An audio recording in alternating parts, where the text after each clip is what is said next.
কথা আজকে আমি আর বেশি বলতে চাই না, অনেক সময় গড়িয়ে গেছে।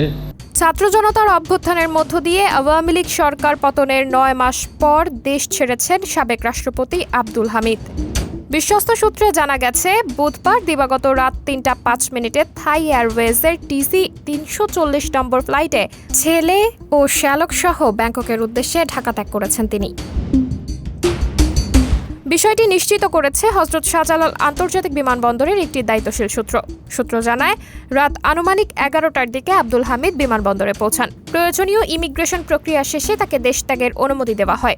সাবেক রাষ্ট্রপতির বিরুদ্ধে অন্তত একটি হত্যা মামলার তথ্য পাওয়া গেছে। 2025 সালের 14 জানুয়ারি কিশোরগঞ্জ সদর থানায় দায়ের করা ওই মামলায় আরও নাম রয়েছে সাবেক প্রধানমন্ত্রী শেখ হাসিনা, শেখ রেহানা, সজীব ওয়াজেদ জয়, সাইমা ওয়াজেদ পুতুল এবং ওবায়দুল কাদেরের। জানা যায়, এই মামলার আগে কিশোরগঞ্জ জেলায় আওয়ামী লীগের নেতাকর্মীদের বিরুদ্ধে প্রায় অর্ধশতাধিক মামলা হলেও সেগুলোর কোনোটিতেই আব্দুল হামিদের নাম ছিল না।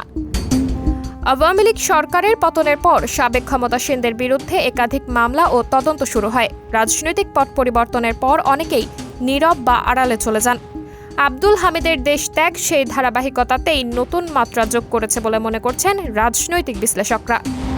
সাবরিনা জলিল, সবার কথা।